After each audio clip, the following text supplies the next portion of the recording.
अच्युताय मंगलम। बाबा शंकर जी के दरबार पर शिवखोड़ी धाम में 31 जुलाई से 7 अगस्त तक भगवान शंकर और माता पार्वती की मंगल कथाओं का आयोजन श्री शिवखोड़ी श्राइन बोर्ड के द्वारा किया।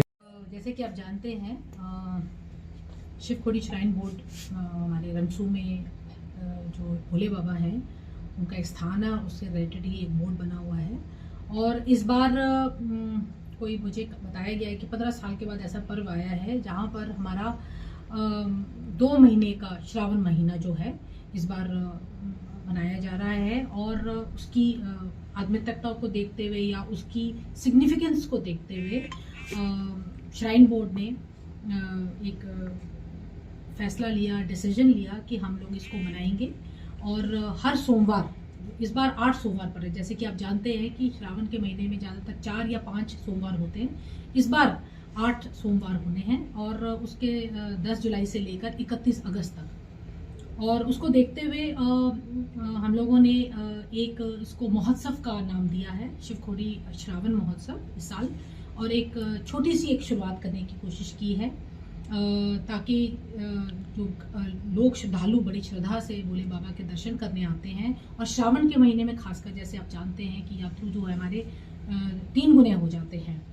और 10 से 12 हज़ार तो आज की डेट में यात्रु आ रहे हैं। और हमारे को ये उम्मीद है कि लोग और आएंगे। तो उनके लिए हम लोगों ने, और वहाँ के जो स्थानीय लोग हैं, चाहे हमारे नेबरिंग डिस्ट्रिक्ट्स के, उधमपुर के, राजौरी के लोग जो बड़ी श्रद्धा से आते हैं, हर साल आते हैं, उनके लिए हमने एक एक्टिविटीज़ बहुत सारी प्लान की हैं हर सोमवार के। तो पहली जो इनॉग्रल हमारा जो डे रहेगा, सेरेमनी रहेगी, वो हम एक रिनाउंड सिंगर के साथ शुरुआत करेंगे। और उसको 10 जुलाई है, 6 से 9 का टाइम रहेगा। और ये शाम को ये सारी एक्टिविटीज़ हमने प्लान की है। उसके तहत ही अगला सोमवार है जिसको 17 जुलाई कहते हैं, उस वक्त आप देखेंगे ड्रामास, कल्चरल एकेडमी को, टूरिज्म डिपार्टमेंट को हमने साथ में रोपिन किया है। और उनकी तरफ से बहुत सारे इवेंट्स होंगे। जो 17 जुलाई को शिवा की जो लाइफ एंड टीचिंग से रिलेटेड काफ़ी ड्रामास होंगे ताकि लोग उनको रियल लाइफ में किस तरह से प्रेजेंट कर सकते हैं, उनकी सारी टीचिंग्स को दिखाई जाएंगी। 24 जुलाई को भजन कंपटीशन रखा हुआ है। जितने भी आर्टिस्ट्स हैं हमारे जम्मू डिवीज़न के या यूटी में, जगह जगह से वो आएंगे और उनकी ऑडिशनिंग ऑलरेडी स्टार्ट हो जाएगी कुछ दिनों में। और जिस दिन ये होगा उस दिन जो हमारे 8 शॉर्टलिस्ट होकर जो पार्टिसिपेंट्स आएंगे उनके बीच में से 3 जो है उनको सिलेक्ट किया जाएगा। उसके अलावा जो सबसे महत्वपूर्ण जो यहाँ पर होने वाला है वो है 31 जुलाई से लेकर 7 अगस्त तक। ये 3:30 से 7 बजे के बीच में 7:30 तक हम लोग एक कथा, शिव पुराण के ऊपर जो कथा करवाएंगे।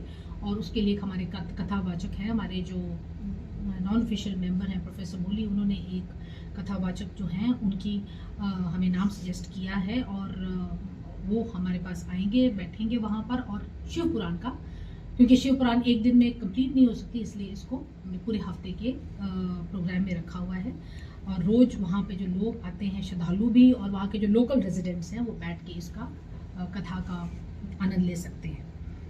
इसके अलावा जो 8 अगस्त जो रहेगा, उसका जो आगे जो मंडे है, उसमें हम शिव जी की कहानी से रिलेटेड आपने कई डॉक्यूमेंट्रीज देखी हैं, कई आपने सीरियल्स देखे हैं। तो कुछ इस तरह की उनकी जो स्पेसिफिक सीरियल्स में से कुछ एपिसोड्स उठाए जाएंगे जो बड़े रेलेवेंट हैं, सिग्निफिकेंट टू दी इंटायर जो शिव जी की जो लाइफ को पर्टेन करते हैं, उनकी टीचिंग्स को जो पर्टेन करते हैं, उसको दर्शाने के लिए हम 2 घंटे का ये प्रोग्राम रखा करेंगे। LED पे उनकी स्क्रीनिंग करेंगे ताकि लोग वहाँ बैठकर उसको 2 घंटे बैठकर देख सकें, एक बड़े स्क्रीन पे देख सकें।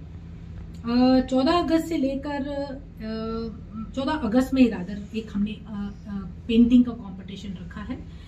बच्चों को बुलाया जाएगा और बच्चे वहाँ पर बैठकर अपनी paintings, various life and teachings of Shiv ji से रिलेटेड ही जितने भी होंगी उस पर अपनी आर्ट क्रिएशंस देंगे। और जो बेस्ट क्रिएशंस निकलेंगी उनको हम वहीं पे शिव शक्ति भवन में ही उनका क्या बोलते हैं डिपिक्शन करेंगे, वॉल्स पे उनका डिपिक्शन करेंगे। शाम को इवनिंग में 6 बजे से लेकर 9 बजे हमने जो भजन कंपटीशन उसका फाइनल जो है वो बनाया जाएगा। उसके बाद हमारा जो 21 अगस्त से लेकर 28 अगस्त तक हवन, आप जानते हैं कि ऊपर भवन में एक यज्ञशाला है, उस यज्ञशाला को ठीक कर रहे हैं और वही यज्ञशाला में ही एक ग्रैंड यज्ञ किया जाएगा, रुद्र यज्ञ जिसे बोलते हैं, उसको किया जाएगा और वो सारा दिन रहेगा। और हम लोगों ने ओपनली लोगों को इनवाइट किया है कि जो जो उसमें पार्टिसिपेट करना चाहते हैं वो ज़रूर पार्टिसिपेट करें और उस यज्ञ का, उसका जो लोगों को कहते हैं ना, वो जो फल मिलता है वो ज़रूर लें। उसके बाद हमारा आ जाता है लास्ट में जो 28 अगस्त, ये जो लास्ट मंडे होगा, 8वां मंडे जिसको हम कहते हैं, ये हम कल्मिनेट करेंगे स्पेशल भजन कॉन्सर्ट से।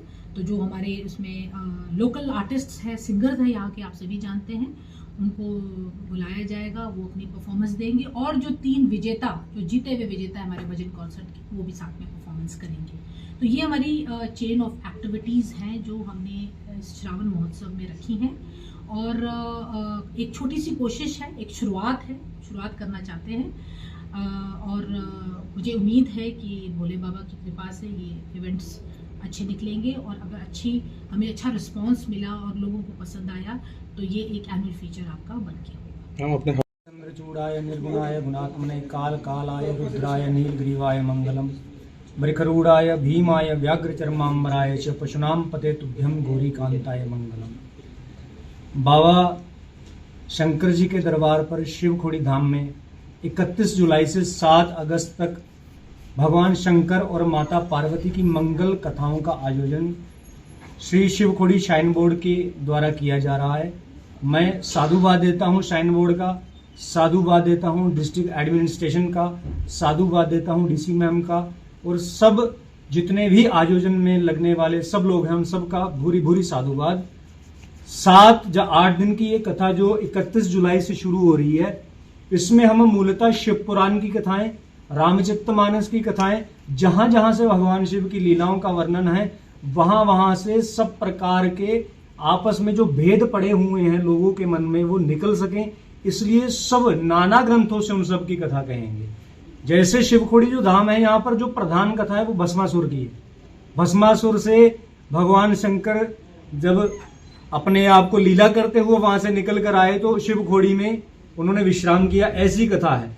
तो भस्मासुर की कथा को प्रधान रखते हुए करेंगे। वहां पे नारायण के एक सुंदर अवतार मोहिनी अवतार का भी वर्णन है, उसकी चर्चा भी करेंगे। और वैसे भी पूरा भारत मुझसे पूछता है कि भैया शंकर के लिए तुम्हारी मन में बड़ा कोई भाव है, तो मैं सबसे कहता हूं कि मैं शंकर भगवान को भगवान से पहले अपना जीजा मानता हूं। क्यों? क्योंकि हमारी मान्यताओं के अनुसार चनैनी में तो विवाह हुआ है माता पार्वती के साथ, तो माता पार्वती हमारे जम्मू कश्मीर की हैं, तो नियम से देखा जाए या तो मेरी बुआ रानी है या बहन है, तो हमारे जीजा की शादी है, तो ये महोत्सव ऐसे मनाना चाहिए जैसे घर में कोई दामाद का आने का महोत्सव मनाया जाए। इतना ही मेरा निवेदन सब जम्मू कश्मीर वासियों से। भगवान शंकर कोई और नहीं, आपके अपने दामाद हैं और दामाद के इस सावन महोत्सव में सब बढ़ चढ़ करके शिवखोड़ी धाम में आए।